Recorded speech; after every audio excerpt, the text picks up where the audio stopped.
ہمارے چینل میں خوش آمدید۔ چلیں شروع کرتے ہیں آج کی کہانی۔ میری بستی کے کنارے پر ایک ندی تھی۔ میری بستی والوں کی سوچ تھی کہ شادی سے ایک دن پہلے اگر دلہن کو اس ندی میں رات بھر بٹھایا جائے تو شوہر کے پاس ڈھیروں پیسہ آتا ہے۔ حد تو یہ تھی کہ جو لڑکی اس ندی میں بیٹھتی وہ شادی کی اگلی صبح ہی حاملہ ہو جاتی، لیکن سسرال والوں کو کوئی اعتراض نہ ہوتا۔ اب میرا رشتہ طے ہوا تھا۔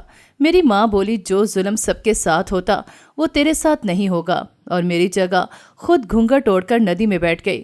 میں بھی چھپ کر دیکھنے لگی تاکہ راز جان سکوں، پر قیامت ٹوٹ پڑی جب… میرا نام نورے ہے۔ میرا تعلق ملتان کی چھوٹی سی بستی سے ہے۔ یہ علاقہ آبادی اور شہر سے تھوڑا دور ہے۔ کچی بستی ہے، گاؤں جیسا ماحول ہے، تنگ گلیاں، کچی سڑکیں اور سادہ لوگ رہتے ہیں۔ یہاں کے لوگ زیادہ پڑھے لکھے نہیں، اپنے بڑے بزرگوں کی روایات پر عمل کرتے ہیں۔ جو بڑے کرتے آ رہے تھے وہی اب ان کی اولاد آگے سے کر رہی ہے۔ میرے دادا یہاں رہتے تھے، اس لیے ابا نے یہی روزگار شروع کیا اور رہنے لگے۔ ابا نے میٹرک تک کی پڑھائی کی تھی، جبکہ اماں پڑھی لکھی نہیں تھیں، لیکن دادی کی پسند سے دونوں کی شادی ہوئی۔ ان دونوں میں بہت محبت تھی۔ ابا کی سوچ یہاں کے مردوں سے بہت الگ تھی۔ وہ بعض روایات کے سخت خلاف تھے۔ اماں سادہ سی گھریلو خاتون تھیں۔ جب تک دادی زندہ رہیں اماں نے ان کی خوب خدمت کی۔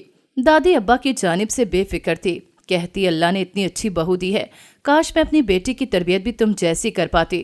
وہ ہمیشہ اپنی بیٹی سے نالا رہتی تھیں، ان کی گھریلو لڑائیوں سے تنگ آ گئی تھیں۔ پھپھو ہر دوسرے دن شوہر کی شکایت لے کر پہنچے ہوتے، وہ بیچارے کچھ کرتے بھی نہیں تھے۔ اماں بھی شادی کے بعد اسی گھر میں آئی تھیں، تبھی یہاں کے لوگوں کا رہن سہن سوچ اب بھی پرانے زمانے کے لوگوں جیسی ہے، اس میں کوئی بدلاؤ نہیں آیا۔ بچیوں کو پڑھانا اب بھی اچھا نہیں سمجھا جاتا۔ آج کی شادیاں چھوٹی عمر میں کر دی جاتی ہیں۔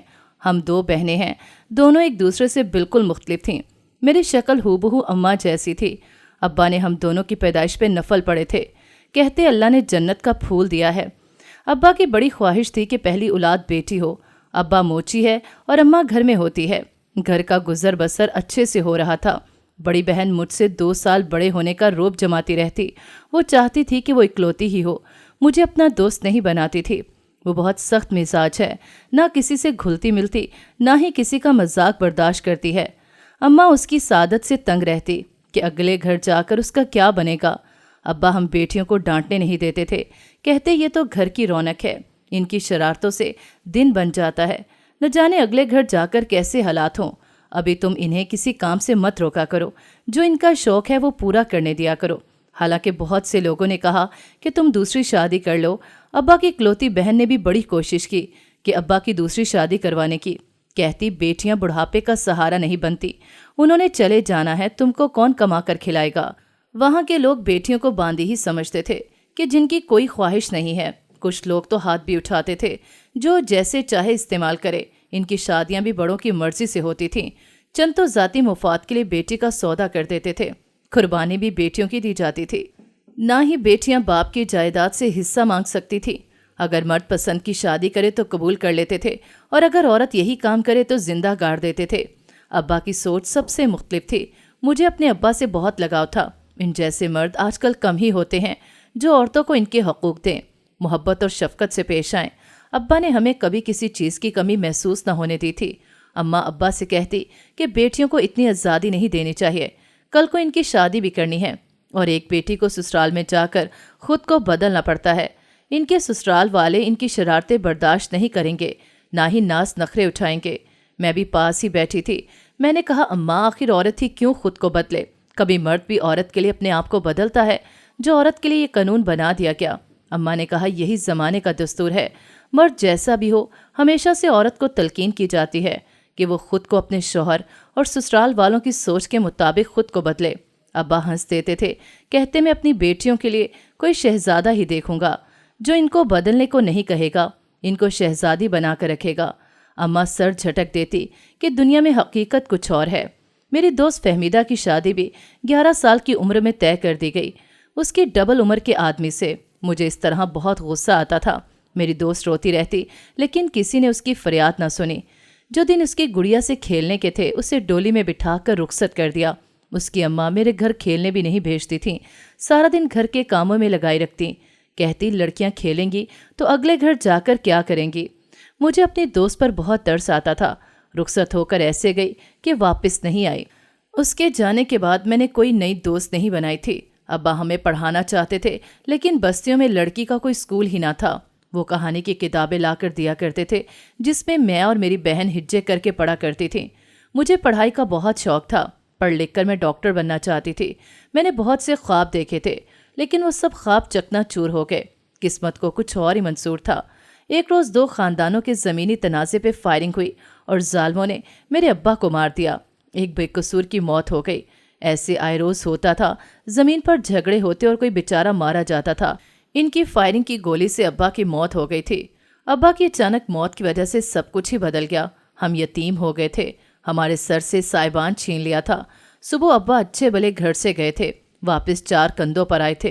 किसी मुजरिम को कोई सजा नहीं मिली थी, बल्कि वहां के लोगों ने कहा था कि आप इसके बदले दोनों खानदानों से रकम मांग लें। क्या अब अपने अब्बा के कातिल की बोली लगाएं? अम्मा ने कहा था हमें पैसे नहीं चाहिए।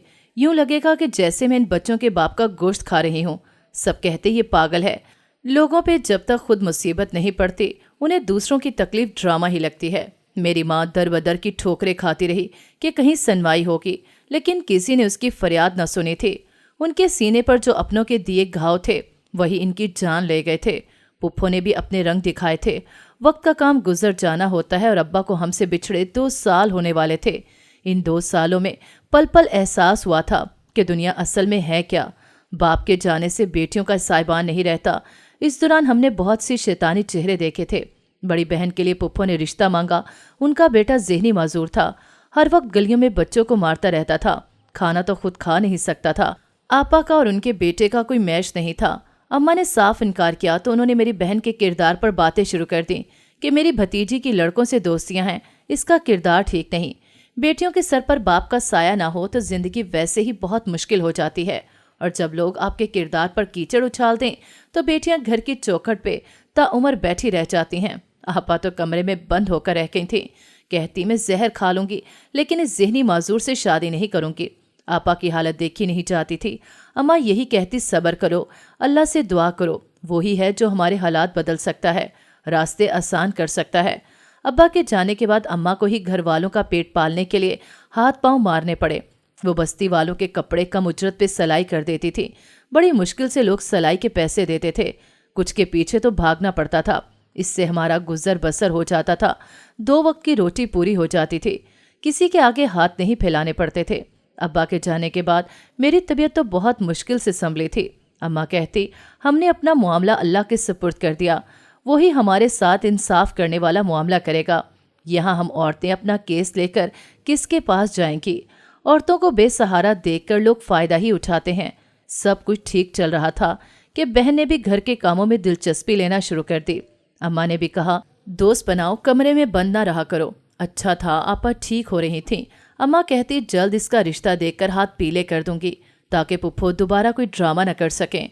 लेकिन उससे पहले जब एक दिन मेरी बहन किसी दोस्त का कहकर मिलने गई, लेकिन फिर वापस नहीं आई, उसने हम सबको धोखा दिया था। पुप्पो को तो मौका मिल गया था और औरतें भी बातें बनाने लगीं। अम्मा कहती अगर इसको कोई पसंद था तो मुझे बताती, लेकिन ऐसे मेरी तरबियत पर सवाल तो न उठा देती। मैंने कहा अम्मा क्या पता आप ही कोई मुसीबत में हो। लेकिन अम्मा ने कहा जब वो गई तो खत छोड़ कर गई थी कि वो किसी लड़के को पसंद करती है। आपा ने पुप्पो की बात सच कर दिखाई थी। लोग अब्बा की तरबियत पर सवाल उठा रहे थे। मुझे अफसोस हुआ कि आपा ने ऐसा क्यों किया। औरतें कपड़े सिलाई करवाने आती तो बातें करती थी कि अल्लाह जाने इनकी बेटी किसके साथ भागी है। कुछ तो सवालात शुरू कर देती थी। आपा के जाने के बाद मेरा किरदार भी मशकूक हो गया था। अम्मा को कहते अपनी छोटी बेटी पर नजर रखो, कहीं ये भी अपने यार के साथ भाग न जाए। पुप्पो ने कहा कि अगर बड़ी बेटी घर आई तो उसे जिंदा जमीन में गाड़ देंगे। अम्मा चुप करके सबकी बातें सुन लेती। सामने बेशक वो आपा को बुरा भला कहती, लेकिन खामोशी में उन्हें आपा को याद करके रोते देखा है। कोई माँ अपनी औलाद को कैसे बोल सकती है? माँओं के दिल बहुत नरम होते हैं। वो हर वक्त अपनी औलाद के लिए दुआगो रहती हैं। आपा जहाँ हो खुश हो। वक्त का काम है गुजरना, और वो गुजर ही रहा था। आपा को गए 3 साल हो गए थे। ना उसने कोई राब्ता रखने की कोशिश की, ना हमें उसकी कोई खैर खबर थी। बस यही दुआ थी कि वो खुश हो। अम्मा चाहती थी कि किसी तरह मेरी शादी जल्द अज जल्द हो जाए। खाला ने भी मेरे लिए बात चलाई थी। अम्मा में और उनमें 2 साल का फर्क था। दोनों बहनें दुख सुख की साथी थी ताकि इनके सर से जिम्मेदारी का बोझ उतर जाए। आगे शायद कोई रिश्ता मिलता भी या नहीं। अगर उनको कुछ हो गया तो खानदान वालों के हालात तो वह पहले ही देख चुकी थी। उन्होंने तो अपने फायदे का सोचना था। मेरी खाला शुरू से चाहती थी मेरा रिश्ता उनके बेटे से हो जाए। कहती एक बेटी की सजा दूसरी को क्यों दी जाए। पुप्पो कहती कौन है बेवकूफ़, इनकी बेटी को लेकर जाएगा, इनकी बेटियों पर तो नज़र रखनी पड़ेगी। अम्मा ने कहा कि अगर मैं कुछ कहती नहीं तो इसका ये मतलब नहीं कि आप मेरी बेटियों के बारे में जो चाहे कह लें। पुप्पो बोली सच हमेशा कड़वा ही होता है। शादी से पहले हमारी बस्ती में एक बहुत अजीबो गरीब सी रस्म है। मेरी बस्ती के किनारे पर एक नदी थी। इस नदी के करीब वैसे कोई जाता नहीं था। मेरी बस्ती वालों की सोच थी कि शादी से एक दिन पहले अगर दुल्हन को इस नदी में रात भर बिठाया जाए तो शौहर के पास ढेरों पैसा आता है। अगले दिन सब माला माल हुए थे। ऐसा न जाने क्या था, कौन सा खजाना था कि लड़की के पास पैसा आ जाता था। कुछ तो गलत हो रहा था, कुछ तो ऐसा था जहां तक इन जाहलों की सोच नहीं जा रही थी। देने वाली तो अल्लाह की ज़ात है। पुप्पो की बेटी की जब शादी हुई वो भी नदी किनारे बैठी थी और अगले दिन पुप्पो के और पुप्पाजाद बहन के ससुराल में नोटों की बारिश हो गई। और भी बस्ती की औरतें थीं जो बैठी थीं। पैसों के लालच में इस लड़की के ससुराल वालों और इसके होने वाले शौहर को भी कोई एतराज़ ना होता था। हद तो ये थी कि जो लड़की इस नदी में बैठती वो शादी के अगले दिन ही हामला हो जाती, लेकिन ससुराल वालों को कोई एतराज़ ना होता और फिर वो किसी का बच्चा भी पालते थे। अम्मा की बारी अब्बा ने उन्हें ये रस्म नहीं करने दी थी। ये कैसी जाहलियत थी कि आपकी बेटी हामला हो गई लेकिन पैसे की खातिर आपने कोई सवाल नहीं किया। आजकल खून वाकई सफ़ेद हो गया है। अब मेरा रिश्ता तय हुआ। मेरी माँ बोली जो जुल्म सबके साथ होता है वो तेरे साथ नहीं होगा, और मेरी जगह खुद घूंघट ओढ़कर नदी में बैठ गई। मुझे अपनी माँ पर बेतहाशा प्यार आया जो मेरी खातिर खुद बैठ गई थी। मैंने सोच लिया था कि मैं दूर से बैठकर देखूंगी और इस जुल्म से पर्दा उठा कर रहूंगी। मुझे यकीन था कि इसके पीछे ज़रूर कोई बहरूपिया छुपा है। मैं भी छुप कर देखने लगी ताकि राज जान सकूं।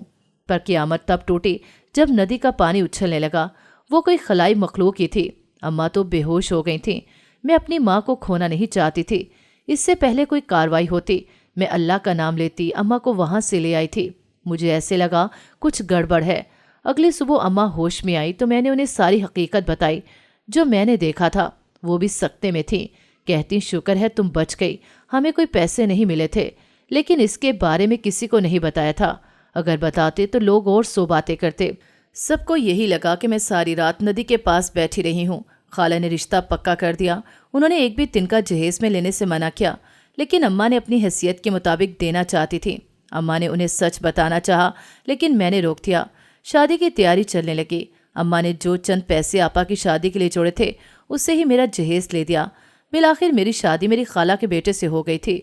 अम्मा के घर से शौहर के घर आ गई। अम्मा ने कहा अपनी सास का ख्याल रखना। अब सिर्फ यही तेरी खाला नहीं बल्कि सास भी है। कोई शिकायत का मौका नहीं देना। मैं हामला भी नहीं हुई। मेरी सास ने या शौहर ने मुझसे पैसे के मुतालिक कुछ नहीं पूछा। मैंने खाला और शौहर की खिदमत करके उनका दिल जीत लिया। मेरा शौहर बहुत अच्छा था। मेरी हर ख्वाहिश पूरी करता था। मेरे शौहर से छोटी एक नंद थी जिसके रिश्ते देखे जा रहे थे। उसका फ़र्ज़ अदा कर देना चाहते थे। मेरे शौहर दुकानदार थे। अम्मा भी मुझे अपने घर का होते देखकर मुतमईन थी। उन्होंने मुझे सख्ती से ताकीद की थी कि इस रात के बारे में किसी को कुछ नहीं बताना। वक्त गुजरता गया। मेरी शादी को 1 साल होने वाला है। अचानक अम्मा की तबीयत बहुत ख़राब हो गई। सारा दिन बैठकर सलाई करते उनका जिस्म अकड़ गया था। उनकी हड्डियों में दर्द रहता था। वो हमेशा अपने मामले में लापरवाही करती थी। अब्बा होते तो बात कुछ और होती। मेरी खाला, सास और शौहर ने अम्मा को अस्पताल दाखिल करवाया, लेकिन कुछ दिन बाद पता लगा कि अम्मा को फालिज का अटैक हो गया है। मेरे शौहर अम्मा की बहुत इज्जत करते थे। मुझे खुशी होती थी। अम्मा को घर ले आए, उनकी खिदमत करने लगे, लेकिन कोई बेहतरी नहीं आ रही थी। कोई दवा असर नहीं कर रही थी। वो ना बोल सकती थी ना खा सकती थी। दिन ब दिन उनकी हालत बिगड़ती ही जा रही थी। इस दौरान ही मेरी नंद को देखने कुछ लोग आए। सास ने खातर तवाज़ो की, कोई कसर न छोड़ी थी। लड़के वाले देखने से ही मुझे लालची लगे। उन्होंने भी कहा कि हमारे ख़ानदान में शुरू से रवाज है कि लड़की नदी पास से जितना पैसा लाती है वो सब ससुराल वालों को देना पड़ता है। कंजूस लोग थे जो सिर्फ बटोरना ही जानते थे। मैं नहीं चाहती थी मेरी बहन जैसी नंद इस नदी के पास बैठे, लेकिन मेरे शौहर ने लड़के की दौलत देखकर रिश्ता तय कर दिया और उनकी शर्त मानने को भी तैयार थे। कहते जो लड़के के पास होगा आगे बहन का ही है, लड़का अच्छा कमाता था। मैंने सास को कहा था कि नदी के पास न बैठने दे। वो मुझे हैरानी से देखने लगी, कहती तुम भी तो बैठी थी। मैंने कहा वहाँ कुछ ठीक नहीं, मेरी बात सुन लें। मैंने कहा खाला मैं आपको वक्त आने पर सच बता दूंगी, लेकिन आप ना भेजें। सास को मेरी बात अच्छी नहीं लगी। मैंने सास और शौहर से कहा, लेकिन किसी ने मेरी बात पर कान न धरे। खाला जो मुझे बेटियों की तरह रखती थी, उनका रवैया भी अचानक तलख हो गया था। यहाँ बात उनकी बेटी की आ गई थी। उन्हें लगता था मैं उनकी बेटी के नसीब से जलती हूँ। उनका इतना अच्छा रिश्ता आया है। मुझे अफसोस हुआ कि सब मुझे ऐसा समझ रहे हैं। मेरा शौहर कहता तुम अब दोबारा ऐसे नहीं कहोगी। हमारी शादी के बाद ये पहली तलख कलामी हुई थी। एक दिन अचानक अम्मा की तबीयत बिगड़ी और अम्मा भी अब्बा की तरह मुझे छोड़कर दुनिया से चली गईं। वो आखिरी रिश्ता भी चला गया था। मेरे अपने मुझे छोड़कर चले गए। अपनों के जाने का गम सहना आसान नहीं होता। आप पल पल मरते हैं। वो लड़कियां नडर होती हैं जिनके मैके आबाद होते हैं। ये वो दुख है जो सारी जिंदगी साथ रहता है। वालिदैन से बढ़कर कोई आपका अपना नहीं होता। सब आपको गलत समझते हैं, लेकिन वो आपकी ढाल बन जाते हैं। मैं तो गम से निढाल हो गई थी। घर के काम करके सारा दिन अम्मा को याद करके रोती रहती। सास कहती सब्र करो, अल्लाह ने उसकी इतनी ही लिखी थी। आप मरने वालों के साथ मर तो नहीं सकते, लेकिन फिर जीने का दिल भी नहीं करता। माँ का नेमुल बदल नहीं होता। आपको सब्र करने में भी वक्त लगता है। कोई दूसरा रिश्ता जितना भी अपना हो, वो कभी ना कभी आपको सुना देता है। कहीं ना कहीं अपने मुफाद वो देख लेता है। कुछ दिन बाद रिश्ता पक्का हो गया था। इस बार मैं कुछ ना बोली, क्योंकि मुझे पता था किसी ने मेरी बात पर यकीन नहीं करना। सबको लगेगा मैं झूठ बोल रही हूँ। मेरी नंद को चादर देकर मेरी सास ले गई। उसने एक रात नदी के पास गुजारनी थी। जैसे ही रात हुई मैंने शौहर को कहा कि इससे पहले कुछ नुकसान हो, आप मेरे साथ चलो। अगर मैं गलत हुई तब भी पता लग जाएगा, लेकिन अगर मैं सच्ची निकली तो आपकी बहन की जिंदगी का सवाल है। मुझे वो बहनों की तरह अजीज है। मैं नदी पास नहीं बैठी थी, वहाँ शैतानी चीज़ें हैं। मेरे शौहर को मेरी बात पे यकीन तो नहीं था, लेकिन मुझे गलत साबित करने के लिए वो मेरे साथ चल दिए। मैं उन्हें लेकर चल पड़ी और दिल में दुआ करने लगी, मेरी नंद को कुछ ना हुआ हो। नदी के करीब दरख्त के पीछे छुपकर हम देखने लगे। सास नंद को बिठाकर जा चुकी थी। थोड़ी देर बाद पानी में हलचल हुई। इस तरह पानी शोर मचाता उठा। मेरा शौहर घबरा गया। वहां पर आवाजें आ रही थीं। शौहर और मैं नंद को ले आए। मैं बिल्कुल ठीक थी। सास हैरान हुई, इसे क्यों ले आए हो और ये बेहोश क्यों हो गई? इस तरह इसके ससुराल वाले रिश्ता तोड़ देंगे। अब तो दिन भी रख लिए हैं। मेरे शौहर बताने लगे वहाँ कोई शैतानी जिन है, वो हमला कर देता है और गलत काम के बदले पैसे देता है। शौहर कहते हम यकीन न करते, मैंने खुद अपनी आंखों से देखा है। सास हैरानी से देखने लगी। मैंने उन्हें शादी से पहले की सारी हकीकत बता दी। कहती अच्छा हुआ बचा लाए, वरना न जाने हम इस शर्त पर कैसे गुनाह कर बैठते। सास मुझसे माफ़ी मांगने लगी। शौहर भी कहता हमें तुम्हारी बात का एतबार कर लेना चाहिए था। तुम्हें बुरा भला कहा, हालांकि तुम तो मेरी बेटी का फ़ायदा ही सोच रही थी। आखिर को तुम हमसे क्यों झूठ बोलती? अगर तुम ना होती तो आज बहुत गलत हो जाता। मैंने कहा कोई बात नहीं। अगले दिन नंद के ससुराल वाले आए तो मेरे शौहर ने साफ मना कर दिया। उन्हें ये रिश्ता नहीं करना, ना ही उनकी बहन कोई रस्म करेगी। वहाँ यूं शादी से एक दिन पहले रिश्ते से मना करना ठीक नहीं समझा जाता था। सारा इल्ज़ाम लड़की पर ही डालते थे। वो लोग कहने लगे शायद दौलत देखकर हम लालच में आ गए हैं और ये सब करना नहीं चाहते। वो औरत कहती मुझे भी लड़कियों की कमी नहीं, मेरे बेटे के लिए एक से बढ़कर एक बहू मिल जाएगी। रिश्ता तोड़कर जा चुके थे। जाते जाते कई बातें सुना कर गए। लड़के की माँ की जुबान जहर उगल रही थी। ऐसे लालची लोगों में बेटी देने से बेहतर है कि उसे घर बिठा लिया जाए। ऐसे लोगों की लालच खत्म नहीं होती। उनका बस चले तो दूसरे के मुंह से नवाला भी छीन ले। सास को नई फिक्र लग गई। कहती अब कौन शादी करेगा? लोग तो ऐसे बातें बना रहे थे जैसे उससे कोई गुनाह कर दिया हो। शौहर भी इकलौती बहन की वजह से खासे परेशान थे। मैंने कहा अल्लाह से अच्छे की उम्मीद रखें, अल्लाह सब जानता है। जैसे मेरे लिए आपको भेजा था वैसे ही अल्लाह ने इसका जोड़ भी बनाया होगा। मेरे अंदर था कि बाकी लड़कियों को भी इस जुल्म से बचाऊं, लेकिन यहाँ के लोग आपकी नेकी को नहीं समझते। उन्होंने मुझ पर ही फतवे लगा देने थे, आपको ही बुरा भला कहते। इसलिए चुप साध ली, किसी मुआवजे का इंतज़ार करने लगी। अल्लाह से दुआ करती कि कुछ ऐसा कर दे कि यहाँ की बच्चियाँ जुल्म से, इस गुनाह से बच जाएं। इस वाक़े को 5 माह होने वाले थे। मुल्तान शहर से मेरे शौहर के जाने वालों ने रिश्ता भेजा। नमाजी परहेजी दीनदार लोग थे। अल्लाह अगर आपसे थोड़ा सब्र करवा रहा होता है तो बेहतरीन से नवाजता है। घर में नंद के ससुराल वालों की तैयारियां चल रही थीं। सास चाहती थी किसी तरह ये रिश्ता पक्का हो जाए। सास आई बहुत नफीस खातून थी। मुझे तो बहुत पसंद आई थी। जाते जाते वो शुगन के पैसे भी दे गई थी। घर में तैयारियां जोरों शोर से शुरू हो गईं। सास और शौहर बहुत खुश थे। मैं भी अपनी इकलौती नंद के लिए खुश थी। नंद कहती, भाभी अगर आप वक्त पर साथ ना देती तो शायद आज बहुत फैसला हो चुका होता। मैं सारी जिंदगी आपकी शुक्रगुजार रहूंगी। हफ्ते बाद की शादी की डेट थी। उन्होंने जहेज से सख्ती से मना किया, बहुत अच्छे से इंतजाम किया और नंद को रुखसत कर दिया। वो अपने ससुराल में खुश थी। महीने में एक बार मिलने आ जाती थी। अल्लाह ने मुझे भी माँ के ओहदे पर फाइज कर दिया। जल्द ही हमारे घर नन्ना मेहमान आने वाला था। इस दौरान बस्ती में एक अजीब सा वाकया हुआ। चचा फरीद की बेटी की शादी थी। उसे नदी के पास बिठाए और सुबह उसका रंग पीला हुआ पड़ा था। बस्ती में अजीब हंगामा मचा हुआ था। चचा फरीद की इकलौती बेटी मट्टी के ढेर में जा सोई थी। चच्ची तो गम से निढाल हो गई थी। लोग अजीबो गरीब बातें कर रहे थे। मुझे पता था जरूर इस शैतान ने कुछ किया होगा। मैंने कहा, चचा अगर आप इस नदी के पास ना भेजते तो आपकी बेटी जिंदा होती। आप लोग मेरे साथ रात चलिए, मैं आपको बताती हूँ कि आपकी बेटी का कातिल कौन है। आपकी बेटी के ऊपर जो तोहमत लगी है उसको दूर कर दूंगी। चच्ची कहती, मैं पुत्र तेरे साथ हूँ। सब यहाँ अजीब बातें कर रहे हैं कि उसे किसी माशूक ने मार दिया। मेरी बेटी ऐसी नहीं थी, वो तो बहुत मासूम थी। मैंने कहा, चच्ची मुझे आप पर यकीन है। मेरे शौहर और मेरी खाला भी इस कदम में मेरे साथ थे। और रात होते ही चच्ची चादर ओढ़ कर बैठ गई। चच्चा और बाकी बस्ती के चंद लोग चच्चा ने जमा किए थे ताकि अपनी बेटी पर लगा दाग धो दें। एक हयोला उठा और शोर करने लगा। सब हैरानी से देख रहे थे।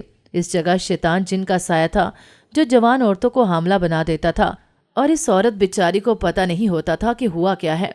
चच्ची अल्लाह का नाम लेती वहां से भाग गई। सब ने देख लिया था। अगले दिन सबको जमा किया गया। हकीकत जानकर सबके मुंह खुल गए। सब नजरें चुरा रहे थे। गांव के लोगों ने मिलकर ये फैसला किया कि ये रस्म अब नहीं की जाएगी, और अगले दिन बाबा को बुलाया। उन्होंने इस बात की तस्दीक कर दी। इस नदी किनारे जाना किसी भी औरत का मना कर दिया। मेरे शौहर ने कहा कि यहाँ पर एक लड़कियों का स्कूल भी होना चाहिए। आप लोगों को लड़की को बुनियादी तालीम हासिल करने की इजाज़त तो देनी चाहिए। सब इससे मुत्तफिक थे। ज़रूरी नहीं होता जो आपके बड़ों ने अपने वक्तों में फ़ैसला किया होता है वो आपके लिए ठीक हो। हर एक दौर में हालात मुख्तलिफ होते हैं। मौजूदा हालात के मुताबिक फ़ैसले करने चाहिए। चलो, चचा फरीद की बेटी की कुर्बानी ने सबकी आंखें खोल दी थी। इनकी बेटी पे लगा दाग धुल गया था। अल्लाह ने शायद उनको जाहिलियत से निकाल दिया था। एक स्कूल की तामीर की जा रही थी। अब्बा की ख्वाहिश थी बरसों पहले कि यहाँ स्कूल हो। वो अब पूरी होने जा रही थी। टीचर्स भी मंगवाए थे। बेटियां पढ़ेंगी तो आगे मुआशरा सुधरेगा। इस वाक़े को बीते 20 साल हो गए हैं। वक्त तेज़ी से गुजर गया। बीते वक्त की बहुत सी अच्छी और बुरी यादें साथ हैं। बच्चे जवान हो गए और हम पे बुढ़ापा आ गया। अब तो बस्ती आबाद हो गई है। बहुत से क्लिनिक और स्कूल बन गए हैं। लोगों की सोच बदल गई है। बच्चियों में शौर आने लगा है। उनके हकूक मिलने लगे हैं। मेरा बड़ा बेटा अब डॉक्टर बन रहा है, जबकि बेटी ने टीचिंग का शोबा चुना। वो बस्ती के बच्चों को मुफ्त में तालीम दे रही है। उसने अपने नाना के नाम का एक छोटा सा तालीमी अदारा खोला है। अल्लाह ने मुझे एक बेटे और बेटी से नवाजा। हम बेटे की वजह से मुल्तान शहर में आ गए। शौहर ने दुकान छोड़ दी, घर पर होते हैं। अब औलाद की जिम्मेदारी है वो अपने वालदैन को पाले। 15 साल पहले खाला की डेथ हो गई दिल का दौरा पड़ने से। वो अल्लाह के पास चले गई। बहुत अच्छी खातून थी, कभी बेटी और बहू में फ़र्क न किया। नंद भी अपने घर में खुश है। नंद की एक ही बेटी है जो मेरे बेटे के साथ डॉक्टरी की पढ़ाई कर रही है। आपा भी वापस गांव आई थी। अम्मा और अब्बा की कब्र पर बैठ के खूब रोईं, लेकिन बीते पल वापस नहीं आते। बाज़ दफ़ा इंसान अपनी जल्दबाजी के किए गए फैसले पर शर्मिंदा होता है। मैंने पूछा, आपा किधर गई थी? तो बोली, एक लड़का पुप्पो के कहने पे मेरे साथ मोहब्बत का ड्रामा कर रहा था। उसने कहा कि वो मुझसे सच्ची मोहब्बत करता है, मेरी खातिर अपनी जान दे देगा। वो पहली नज़र में मुझे दिल दे बैठा है। मैं पुप्पो के तानों से तंग आ गई थी, इसलिए उसकी मोहब्बत पर लब्बैक कह दिया। दुनिया की सबसे बड़ी गलती की, जिसका पछतावा सारी ज़िंदगी रहेगा। मुझे उसका तारीफ़ करना अच्छा लगने लगा। मैं उससे फ्रेब में आ गई। मुझे अफसोस हुआ पुप्पो इस हद तक गिर गई कि अपनी ही भतीजी को घर से भगा दिया। पुप्पो इतनी गिर गई थी कि अपने सगे भाई की औलाद को नहीं बख्शा, एक लड़के को पीछे लगा दिया। औरत बहुत बेवकूफ़ होती है, वो बहुत जल्द लोगों की बातों में आ जाती है। मैंने कहा, फिर क्या हुआ? कहती, मुझे उसके साथ भागते हुए अंदाज़ा हो गया मैं गलत कर बैठी हूँ। वो लड़का मुझसे मोहब्बत नहीं करता। मैंने उसकी और पुप्पो की बातें सुन ली थी। वापस आती तो पुप्पो ने हरगिज़ ये बात नहीं मानी थी, मेरा जीना हराम कर देती। बस्ती को लोगों को बुला लेती, अम्मा को मज़ीद तकलीफ़ उठानी पड़ती। इसलिए मैं इस लड़के के पास से भाग गई। अपनी इज्जत तो बचानी थी, اس سے پہلے وہ میرا فائدہ اٹھاتا میں نے بھاگ جانا بہتر سمجھا۔ وہاں سے بھاگتے ہوئے میں ایک ادارے میں چلی گئی۔ وہ کوئی فلاحی ستارہ تھا۔ میں نے کہا کاش باجی آپ واپس آ جاتی، اماں آپ کو ہمیشہ یاد کرتی رہتی تھی، ہم آپ کو لوگوں کی نظروں سے بھی بچا لیتے۔ اماں اکیلے میں آنسو بہاتی رہتی تھی، تمہاری ہر چیز کو سنبھال کر سینے سے لگا کر رکھا تھا۔ آپا کہتی یہی تو غلطی ہو گئی۔ میں ادارے میں گئی، وہاں کی مالکن بہت اچھی تھی، اس سے میری شادی اپنے بیٹے سے کر دی۔ کہتی انہوں نے ہمیشہ مجھے بیٹی کی طرح رکھا، مجھے پڑھایا، مجھے دنیا میں چلنا سکھایا، ایک بھاگی ہوئی لڑکی کو اپنے گھر میں مقام دیا، مجھے رہنے کے لیے گھر دیا، پہچان دی۔ اللہ جانے اگر وہ لوگ میرے ساتھ نہ دیتے تو میں کہاں جاتی۔ مجھے اماں کے خلاف جانے کی سزا ملی تھی۔ شادی کے بعد میرے شوہر نے میرا بہت خیال رکھا، کبھی کسی چیز کی کمی نہیں ہونے دی۔ میں بہت خوش تھی، لیکن کمی تھی تو بس ایک چیز کی کہ اماں ابا مجھ سے ناراض ہیں۔ ایک بے سکونی سی رہتی تھی۔ میں اللہ سے دعا کرتی کہ وہ مجھے معاف کر دیں۔ میں نے اپنے شوہر کو ساری حقیقت بتا دی۔ وہ تو پپھو کو انجام تک پہنچانا چاہتے تھے، انہوں نے کبھی مجھے تانا نہیں دیا۔ اللہ کا شکر تھا اس نے مجھے اتنا اچھا شوہر دیا، مجھے برے لوگوں سے بچا لیا۔ میں نے اماں سے معافی مانگنے میں بہت دیر کر دی، وہ کافی دیر روتی رہی۔ میں نے بھی ان کو من ہلکا کرنے دیا۔ میں نے کہا اپا میں یا امی آپ سے ناراض نہیں تھے، ہمیں آپ کی فکر تھی، اب آپ آ گئی ہیں، امی کی روح کو بھی سکون آ گیا ہوگا، وہ آپ کو خوش دیکھ کر خوش ہوں گی۔ پپھو نے جو کیا تھا اس کی سزا انہیں اس دنیا میں ہی مل گئی۔ ان کا اکلوتا بیٹا روڈ ایکسیڈنٹ میں مر گیا، اس کے جانے کا غم بہت بڑا تھا۔ پپھو اپنی اولاد سے بہت پیار کرتی تھی، جبکہ گہرے صدمے میں پپھو پاگل ہو گئیں، در بدر کی ٹھوکریں کھاتی پھرتی، بدبودار لباس اور گندگی کے ڈھیر میں سوتی۔ کوئی رشتہ دار اب ان کو منہ نہیں لگاتا تھا، ان کو اپنے کیے کا انجام بھگتنا پڑا۔ انسان حقیقت سے کتنا بھی بھاگ لے، وہ کہہ لے کہ میں ہی ظلم کر سکتا ہوں، مجھ پہ برا وقت نہیں آ سکتا، اللہ کی لاٹھی سے ڈرنا چاہیے۔ جو وہ ظالم کو حکومت دیتا ہے، جو آزماتا ہے کہ وہ اپنے اقتدار کے وقت کیسا سلوک کرتا ہے، جو شخص دوسروں کی زندگیاں تنگ کر دیتا ہے، وہ کیسے اچھے کی امید کر سکتا ہے کہ اس کے ساتھ مکافات عمل نہیں ہوگا۔ آج ہم سب اپنی زندگی میں خوش تھے، مطمئن تھے، اللہ نے اچھا سسرال اور نیک اولاد دی ہے، معاشرے میں عزت ہے۔ زندگی کے سفر نے یہ تو سکھا دیا کہ اللہ کبھی بھی دن پھیر سکتا ہے اور دنیا کچھ بھی رنگ دکھا سکتی ہے۔ جب آپ پہ سائبان کا سایہ نہیں رہتا تو لوگ آپ کو مفت کا سمجھ کر نوچ کھاتے ہیں۔ گناہ کسی کا بھی ہو، الزام مظلوم پر دیا جاتا ہے، یہ سمجھ کے کہ آپ کے حق میں بھلا کون بولے گا۔ اللہ بڑا عدل کرنے والا ہے، وہاں جو عدالت لگتی ہے سب برابری کی صف میں کھڑے ہوتے ہیں۔ اللہ نے ہمیں مشکل گھڑی سے نکال دیا تھا۔ ناظرین، اگر آپ کو ہماری کہانی اچھی لگی ہے تو ویڈیو کو لائک کریں، شیئر کریں اور ہمارے چینل کو سبسکرائب کریں۔ اگلی ویڈیو تک اجازت دیں، اللہ حافظ۔